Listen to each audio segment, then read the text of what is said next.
Assalamualaikum warahmatullahi wabarakatuh. Saya Erma Prasanti dengan NIM 2203216007000. Di sini saya akan mempraktikkan proyek micro teaching pada mata kuliah praktik pembelajaran sejawat yang diampu oleh Bapak Sujito. Selamat menonton. Saatnya jam pertama dimulai.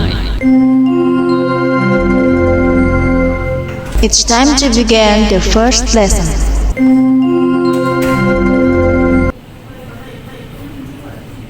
Assalamualaikum warahmatullahi wabarakatuh. Waalaikumsalam warahmatullahi wabarakatuh. Selamat pagi anak-anak. Pagi Bu. Gimana kabar kalian hari ini? Alhamdulillah luar biasa. Allahu Akbar. Yes. Baik, sebelum memulai pembelajaran, alangkah baiknya kita berdoa terlebih dahulu. Ketua kelas bisa memimpin doa. Berdoa menurut agama dan keyakinan masing-masing. Berdoa mulai.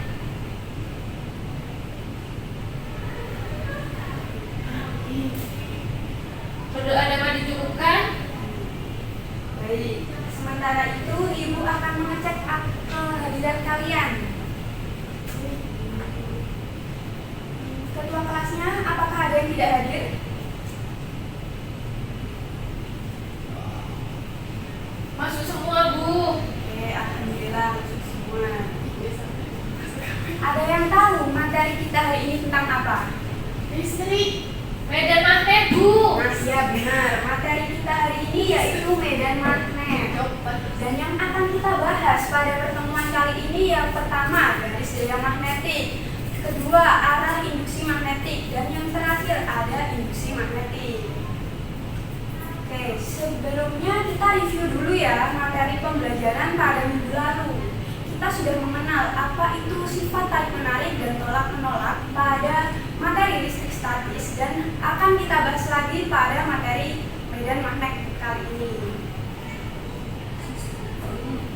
Sebelumnya kita harus paham dulu apa sih pengertian dari medan magnet. Medan magnet adalah daerah di sekitar magnet yang masih dipengaruhi oleh gaya tarik magnet. Baik, Ibu akan menjelaskan tujuan pembelajaran dan alur pembelajaran kita kali ini.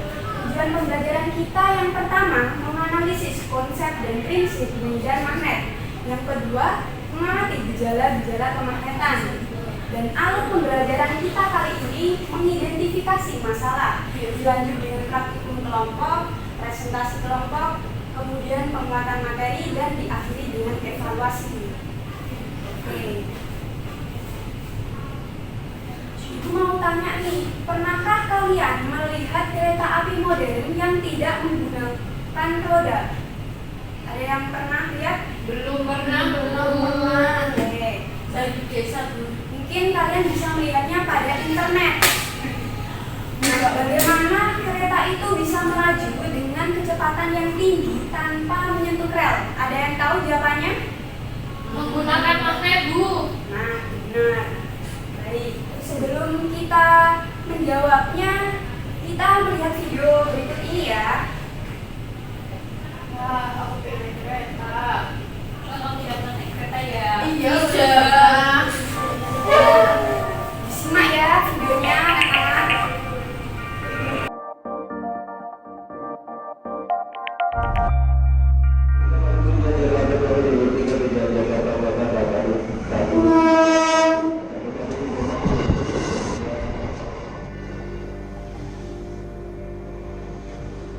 Untuk yang sering naik kereta api, pasti akrab dengan suara tersebut.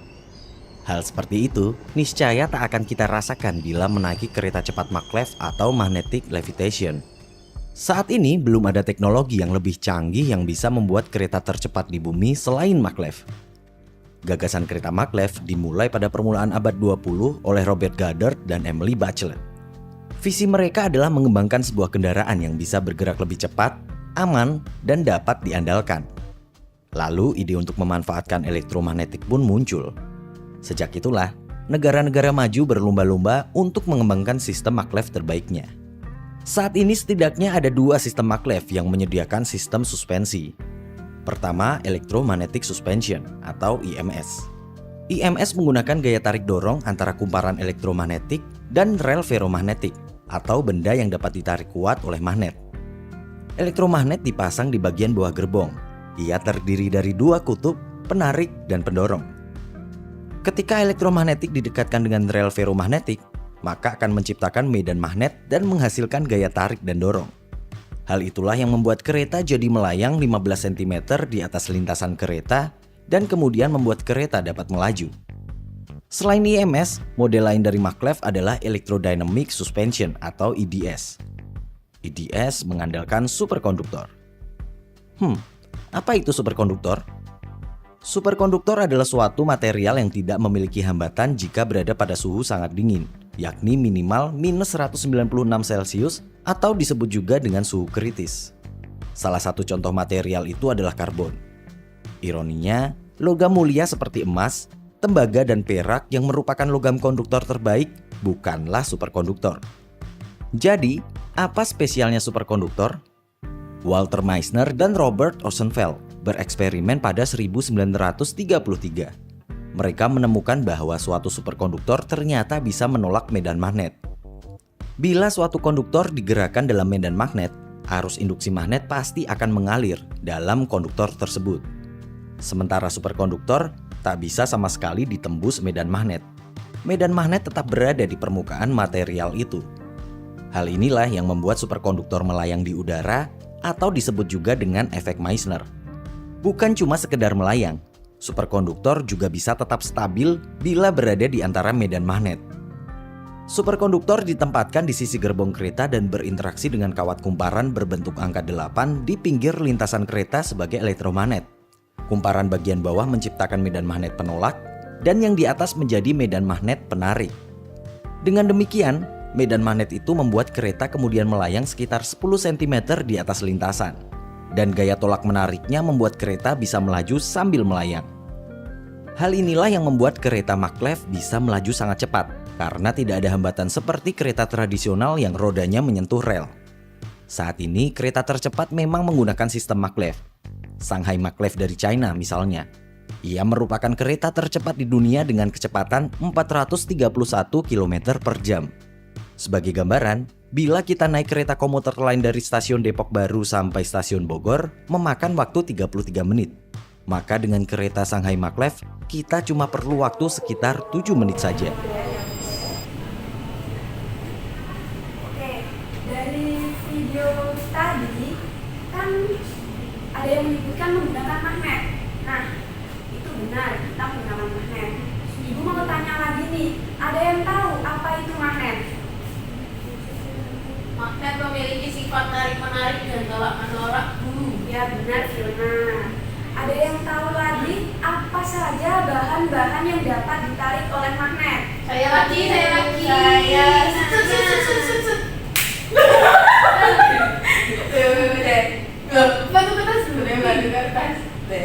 Oke, silakan Fiona. Besi dan aluminium. Ada yang tahu lagi? Ada yang mau menambahkan? Tembaga, Bu. Oke, tembaga. Jika plastik, kertas, dan kayu, apakah bisa ditarik oleh magnet? Tidak Tidak bisa ya. Oh. Tadi kalian menyebutkan ada aluminium dan besi kalau nggak salah. Nah, itu keduanya memang bisa ditarik oleh magnet, tapi ada perbedaannya. Ada yang tahu perbedaannya? Tidak ada ya? Ibu jelaskan. Perbedaannya yaitu jika aluminium itu gaya tariknya lebih kecil, kalau besi itu gaya tariknya lebih besar.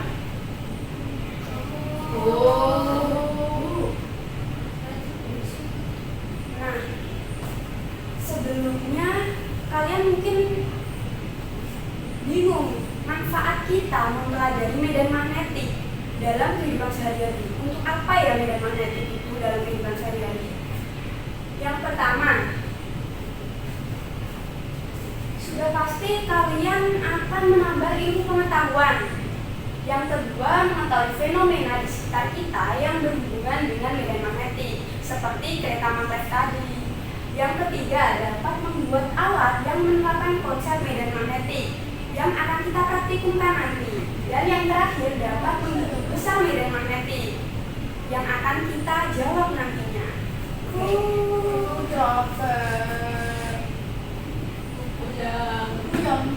Oke, sebelumnya Ibu mau membagi kalian ke dalam 3 kelompok sesuai dengan nomor absen ya. Nomor absen 1 sampai 5 kelompok 1.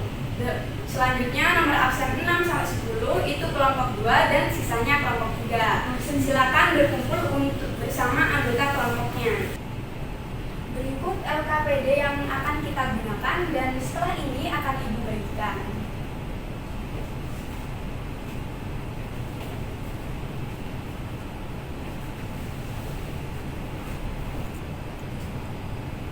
Nah, di sini akan kita lakukan 3 praktikum.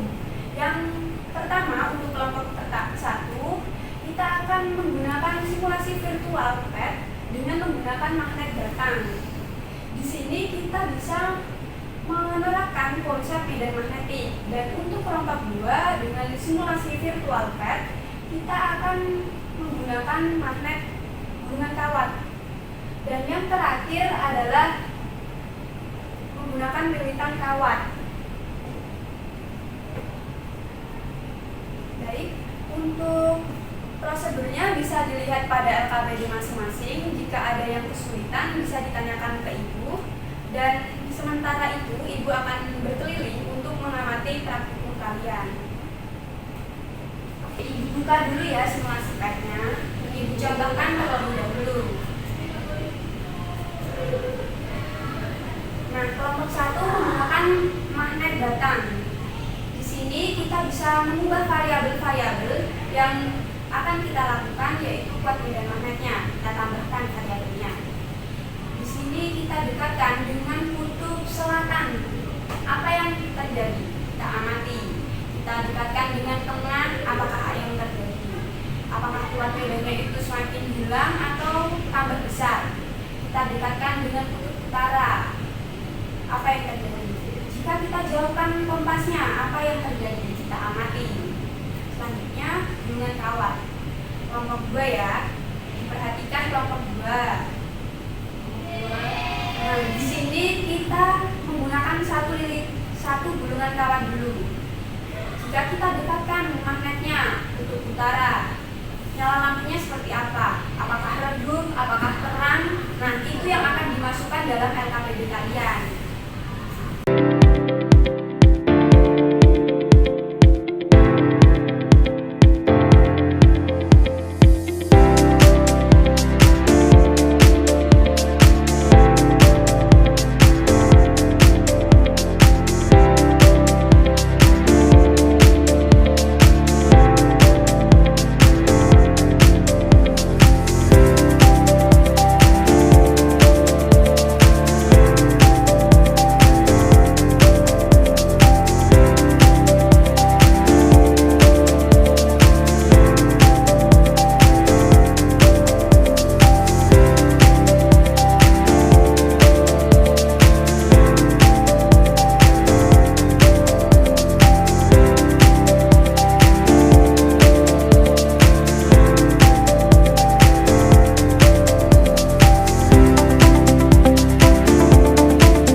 yang telah Ibu siapkan di meja. Untuk prosedur praktikumnya, yang pertama lilitkan kawat pada paku hingga 10 atau 15 dan 20 lilitan yang rapat. Kemudian ujung-ujung paku tadi kita dekatkan dengan baterai seperti pada gambar tadi. Setelah itu kita dekatkan ujung paku tersebut ke bahan yang ada di meja kalian, yaitu isi staples. Nah, datanya dari yang menempel statusnya berapa, itu yang kita tulis pada LKPD kalian. Berikut contoh video praktikum sebagai pedoman kita. Yasmin dari 12 IPA 1 dan hari ini saya akan melakukan praktikum medan magnet. Alat dan bahan yang dibutuhkan adalah sebagai berikut. Ada kawat, baterai 1,5 volt, paku, jarum, gunting, paku payung, dan juga penjepit kertas. Langkah selanjutnya, lilitkan kawat kepada paku sebanyak 30 lilitan, lalu hubungkan ke baterai. Lalu selanjutnya, dekatkan ujung paku terhadap paku payung. Namun tidak ada paku yang terangkat. Begitu juga pada ujung jarum. Tidak ada jarum yang terangkat pada ujung paku. Hal yang sama terjadi pula dengan penjepit kertas. Selanjutnya, lilitkan lagi kawat pada paku sebanyak 40 lilitan.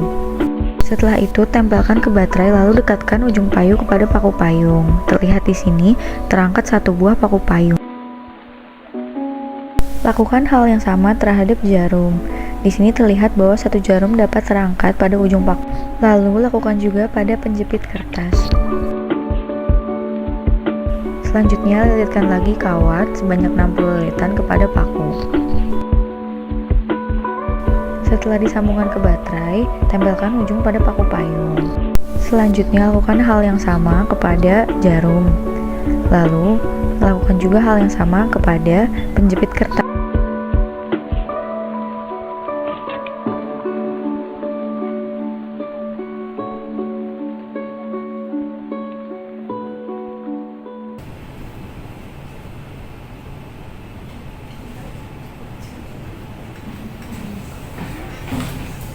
Baik, untuk kelompok 3 bisa maju ke depan mempraktikkan lilitan kawat.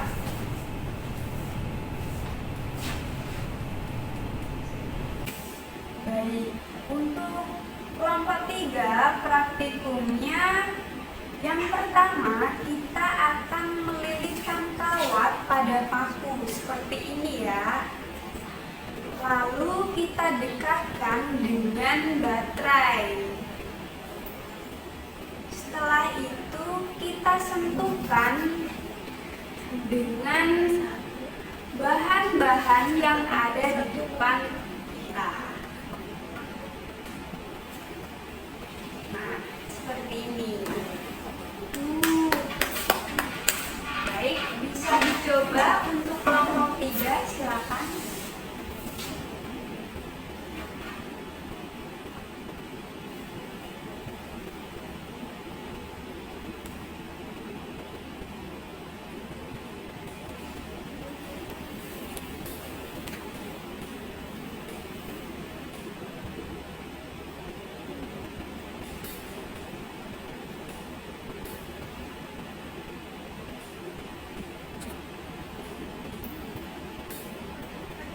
Bisa memakai kawat yang lain mungkin.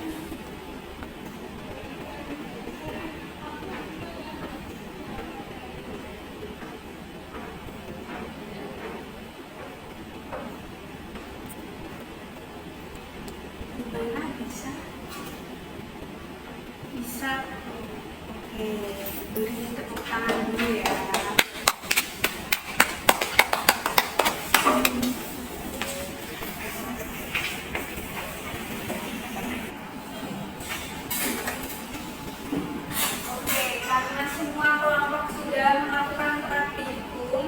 Selanjutnya kita akan ke diskusi. Ibu beri waktu selama 30 menit untuk kalian berdiskusi dengan anggota kelompoknya.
diskusi kalian sudah selesai, selanjutnya Ibu minta untuk perwakilan kelompok mempresentasikan hasil diskusi kalian ke depan. Mulai dari kelompok 1 dulu ya. Kelompok 1 bisa maju.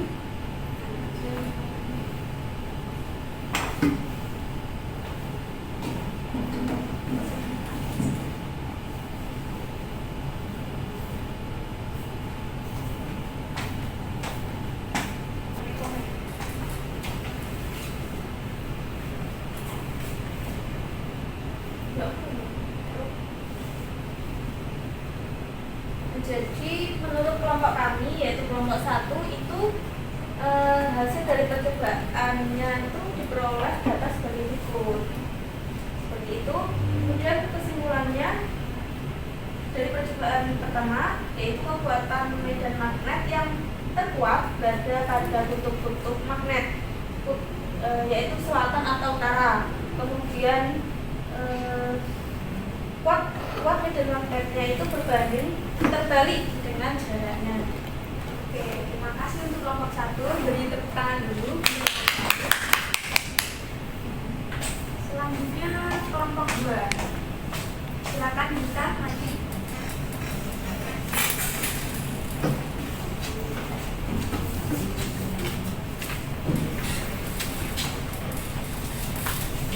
Dari kelompok kami mendapatkan hasil seperti berikut. Kemudian didapatkan pada grafik. Pada percobaan kedua dapat disimpulkan bahwa kuat medan magnet berbanding terbalik dengan jaraknya terhadap kumparan. Semakin jauh jaraknya, semakin kecil kuat medan magnetnya. Begitu juga sebaliknya. Baik, terima kasih untuk kelompok 2. Beri tepuk tangan dulu. Oke, dan yang terakhir kelompok 3. Silakan maju Frida.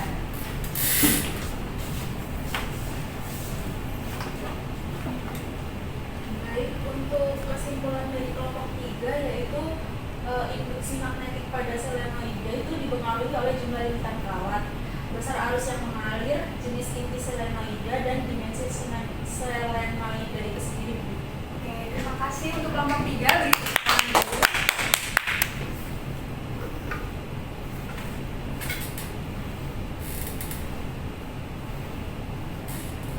Nah, karena semua kelompok sudah mempresentasikan materi hasil diskusinya, jadi selanjutnya kita kembali lagi ke permasalahan di awal. Mengapa hal tadi kereta maglev itu bisa berjalan walaupun tanpa menyentuh rel?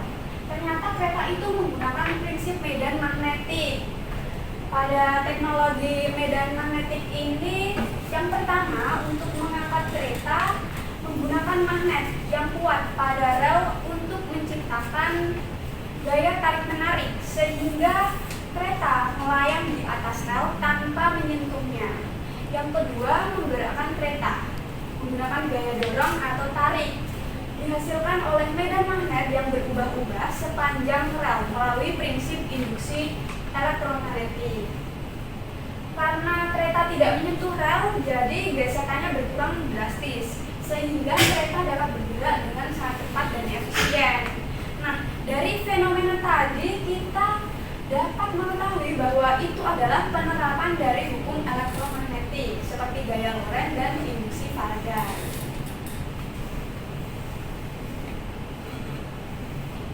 Selanjutnya, Ibu akan memberikan penguatan materi untuk menambah pemahaman kalian pada materi medan magnetik kali ini. Yang pertama nih, ada garis gaya magnetik. Bisa kita lihat pada gambar bahwa tanda titik itu dot dan X itu menandakan cross. Jadi gaya tarik magnet paling kuat terdapat pada kutub-kutubnya, bisa kutub utara, bisa kutub selatan. Yang kedua, arah medan magnet menjauhi kutub utara dan mendekati kutub selatan. Dan yang terakhir, kutub sejenis akan saling tolak-menolak jika kita dekatkan, dan kutub berlawanan akan saling tarik-menarik jika kita dekatkan. Selanjutnya, Untuk menentukan besarnya medan magnetik pada pusat solenoida, kita bisa menggunakan kaidah tangan kanan atau bisa menggunakan rumus seperti berikut. B sama dengan mu0 kali I per 2pi kali A. Jadi ibu tuliskan dulu ya.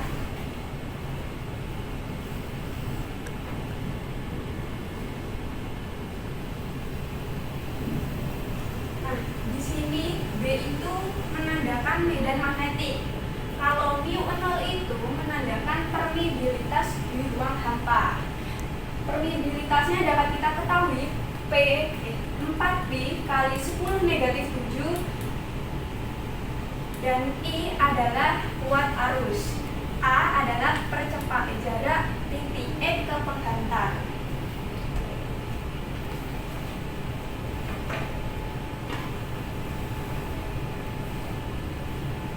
Nah, untuk bahan evaluasi pembelajaran kali ini pada medan magnetik, Ibu akan memberikan beberapa soal yang dapat kalian kerjakan dan Ibu beri waktu selama 10 menit melalui bisa di-scan pada PPT tersebut.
untuk menutup pembelajaran kali ini, kita beri kesimpulan pembelajaran kali ini bersama-sama, yaitu dapat kita ketahui dari percobaan tadi, medan magnet itu sebanding dengan kuat arus dan berbanding terbalik dengan jarak. Dan kita ketahui bahwa bahan besi memiliki sifat kemagnetan yang lebih awet, dan yang mempengaruhi solenoida adalah jumlah lilitan atau N.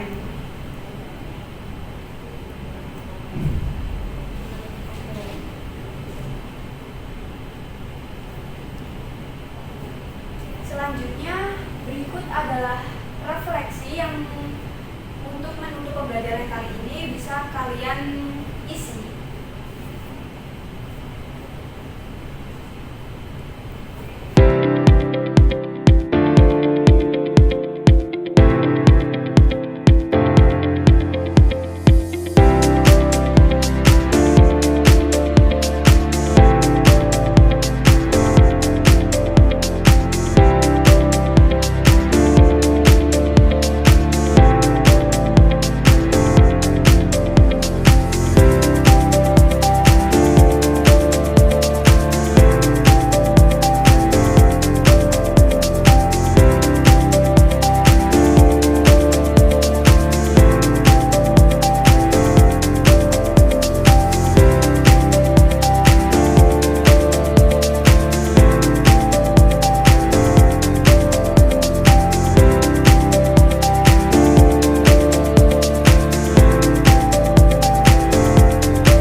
Baik anak-anak, karena pembelajaran telah selesai, apabila ada yang kurang dimengerti pada materi medan magnet, bisa kita diskusikan lagi di pertemuan selanjutnya.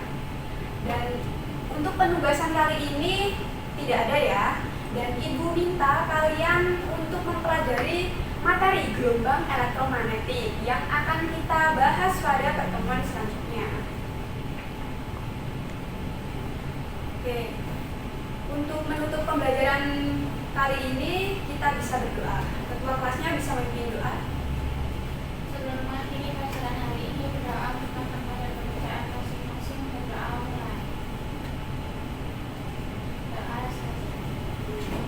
Dan terima kasih. Wassalamualaikum warahmatullahi wabarakatuh. Waalaikumsalam warahmatullahi wabarakatuh. Terima kasih, Bu. Ya, sama-sama. Seluruh pelajaran hari ini telah selesai. Sampai jumpa besok pagi dengan semangat belajar baru. All lessons have ended for today. See you tomorrow morning with a new learning spirit. Take care on the way home and have a nice day.